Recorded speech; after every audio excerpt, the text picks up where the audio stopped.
Is curving your spine bad for your back health? Let's find out. Nowadays, it's common belief that when we fold our trunk toward our legs, if we curve our back, this is bad for our back health. But is that true? Well, yes and no. It depends on your strength and on your flexibility. Your spine is surrounded by a myriad of different muscles that move your entire structure and sustain it. Plus, the spine is linked to your hips, so whatever kind of movement your hips do, your spine just follows. When you move your trunk toward your legs, you bring your spine in a position called flexion. And that kind of position, that spine flexion, is considered dangerous because the more you do it, the more you expose your lower back area to a lot of tension. And if that tension is too much, then you may injure your lower back. But it may not be the case if you are strong and flexible enough. Flexibility-wise, when you fold your trunk toward your legs, you stretch a group of muscles on the posterior part of your leg called the hip extensors. And we're talking about the hamstrings, the glutes, and the adductors mostly. Now, if these muscles are not flexible enough, guess what? You can't move your hips properly. And if your hips can't move properly, since they are linked to your spine, something else has to move, right? So your hips don't move, your spine has to move. So if your hips are stuck, your spine goes into flexion. It's the only chance you have. But if your hips can move, as you can see, now I'm moving my hips into anterior tilt.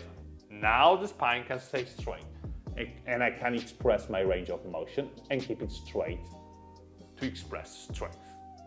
Now, spot the difference between a stiff forward fold, where I bring my torso toward my legs, but I curve my back as I do so, and a flexible forward fold, where I straighten my back because I'm flexible enough to do so. As you can see, the depth remains exactly the same, but what changes is the lower back position. Now, the straight back position can sustain more pressure and it's hence safer and stronger to maintain. Solution number one for your lower back safety. You do want to have flexible hip extensors in order to move your spine freely. I'm talking about your hamstrings, your adductors, your glutes, and your calves. So whatever kind of stretch you do want to do, make sure to stretch these muscles in order to move your hips correctly and allow your spine to stay straight during your movements. Let's talk about strength now. If your muscles and structures are strong enough to sustain a certain amount of pressure and tension, you shouldn't be worried about a range of motion. But why are people obsessed about lifting things off the floor with a perfectly straight back then? Well, these things are mostly told to people that are sedentary, mostly, okay? So they have never engaged in any kind of activity throughout their life, so their back muscles are super weak. Hence, if they keep the lower back straight, they can decrease the pressure on that area and thus they can decrease also the risk of injuries. Second, it all depends on the amount of pressure you put on your lower back. Of course, if you want to lift a heavy weight, much like a personal best in a deadlift, all right? Of course, you better straighten your back because a straight lower back can sustain more pressure, can sustain more tension, okay? So if you straighten your back, you're gonna be safer, you're gonna be stronger. But that doesn't mean that your back can't be curved. It all depends on the weight. The more weight you want to lift, the more weight you want to sustain with that area of your body, the more you want to keep it straight. But that doesn't mean it can be curved. But if you never expose your lower back and your back in general to rounding movements, chances are you're going to miss this range completely. So your body and your structures are not going to be prepared for it. And if you're not prepared to do something, you may get injured. This doesn't mean movements like these are bad or wrong, just that you are not prepared enough. One way you can prepare your body for rounding movements is to actually explore the range of motion. If you don't put too much weight on your back, you can curve your back. So use exercises like this where you want to curve your back and explore the range of motion both on the way down and on the way up to build strength and flexibility on your lower back and spine area and prepare your body for rounding movements. When you have to pick up something off the floor, you can't curve your back. There's no problem about it. But if the weight is too much, then you have no choice. Straight back and correct technique to keep your lower back safe. All right, I hope that things are clear by now. You can curve your back if you are flexible and strong enough to do so. Now, take into account that injuries may happen. You can curve your back, but that doesn't mean you are indestructible, okay? Bad luck always exists, but if you are flexible enough and strong enough, you can curve your back safely.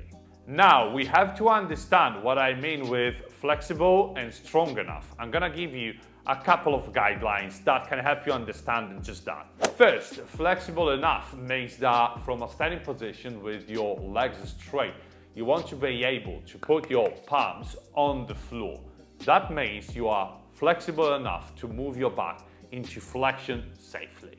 Strong enough, this is a complex kind of thing to do, but you want to be able to lift from the floor in a deadlift, okay, a regular deadlift, feet shoulders width, approximately 80% of your body weight. Let's say you weigh, 70 kilos, okay, you want to be able to lift 56 kilos, which is not a lot, okay?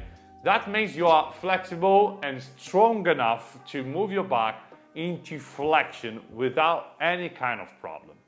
There are no huge flexibility positions, no huge numbers to lift. These are just basic physical attributes you do want to have. Of course, the better you get at these things, so forward flexion of the spine, touching the floor with your hands and going further into the stretch there, and lifting more weight, the more you're going to be able to move your spine freely and sustain more pressure and tension with it. Again, remember that this doesn't mean you are indestructible though. Shit may happen to everyone. Okay, that's all for this video, where I hope that now you understand that curving your back is safe for you, but you want to make sure you're flexible and strong enough. Make sure to check out my Flexibility Guy app to find all the programs and workouts you have to do to take your flexibility to the next level. You can check it out following the link in the description down below to stretch and train with me. With that said, thank you so much for staying with me. Have a nice stretch and see you in the next video.